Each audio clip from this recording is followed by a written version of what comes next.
So the fact that we are insufficient as a human being means that we're limited. We have to rely on teams and tools.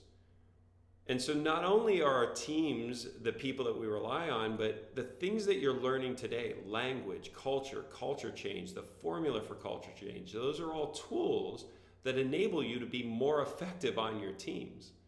And these things are going to be the things that provide you with the ability to produce the future that you want.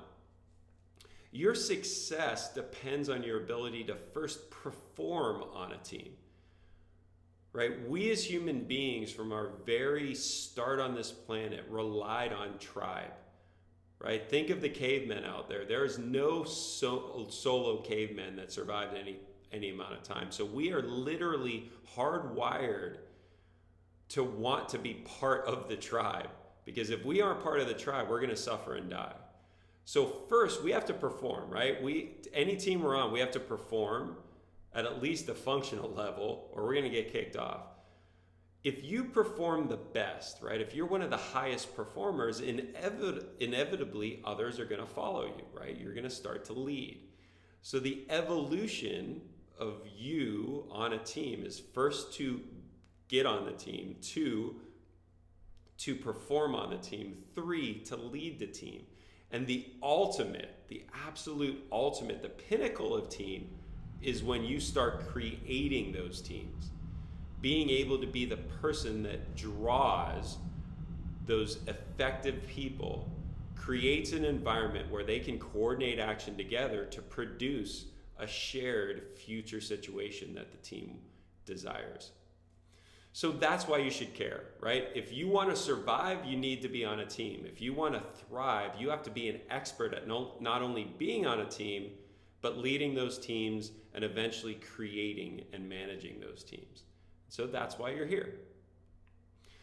Now, the next piece of it, I've said team over and over again, and I made a promise to you that if I ever said something a bunch of times, I'm going to give you a distinction, a functional definition, something that you can use and apply on a regular basis. So I've said team, it's time for the distinction of team. And as you know from the beginning of this lesson, guess what? Next lesson, I'm going to quiz you on this. So you're going to get this distinction and you're going to memorize it, because if you can't call it up on a moment's notice, you can't leverage the power of it. So here's one of the teams that I was on, and this was the highest functioning team I was on. It was the team I went to war with. It was the team that was involved in the largest special operations mission in history, in U.S. history at least, the beginning of the Second Iraq War. And this is the same team that fought from Baghdad all the way north to Crete, to Saddam's hometown. We were the first ones to enter into that town, and we were the first ones to take Saddam's home palace. We took that before there's any other movement, so we could cover the Marines' actions as they valiantly fought through the town. And this is a picture from us sitting on the steps of Saddam's family palace. It was the largest palace that he had in his hometown of Tikrit. And this team was one of the highest functioning teams I've ever had the honor to both be on and to lead. So with this team, there's going to be the distinction of team. And this team, your son's little league team, it doesn't make a difference. This distinction covers them all. Anytime that you have 2 or more individuals that are coordinating action to create a different future, and in order for a team to be functioning, you're going to find out that future has to be at least shared, right? They need to at least want the same or similar future. You have a team. Now, this is a fundamental definition, right? It's not specific, but it applies to everything, right? Think of a football team. A football team is a group of individuals that are coordinating action to create the future of either making money or winning the Super Bowl. Odds are it's a little combination of both. Now, that's a team that's named, right? A specific football team. What about all the teams that aren't named, right? Say you have to get gas. So you go to the gas station and you don't have a credit card, you left your wallet at home, you got your $20 bill that you keep in your glove box in case of emergencies. You go in there, you put gas in the car and you walk in. and you have to coordinate action with the teller at the gas station, right? They have gas, you have money.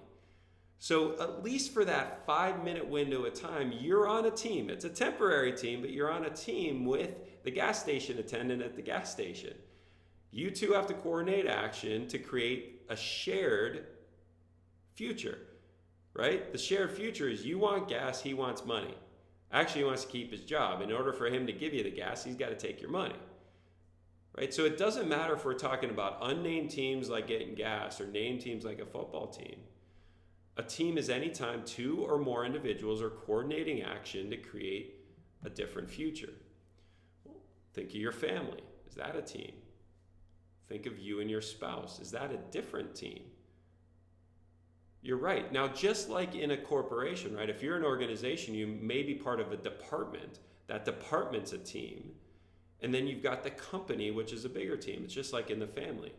I view my relationship with my spouse as a team that's individual, as well as I view my family, right? Myself, my spouse, and my 2 boys as another team, right? It's an expansion. It's like the division inside of the company. It's like the platoon inside the SEAL team, right? We as a platoon were coordinating action to create one future, and then we as a SEAL team were creating another coordinating action as a larger group to create a similar future. They nested together. What's crazy about this definition is that when you think about it on this fundamental level, we're on an unbelievable number of teams, right? Every day we rely on many, many teams just to get through our day, much less to be successful and strive, right? If you are in any business where you interact with clients, guess what? That's a team too, right? If you're a salesperson and you have a prospect, that's a team, right? We're on teams all over the place.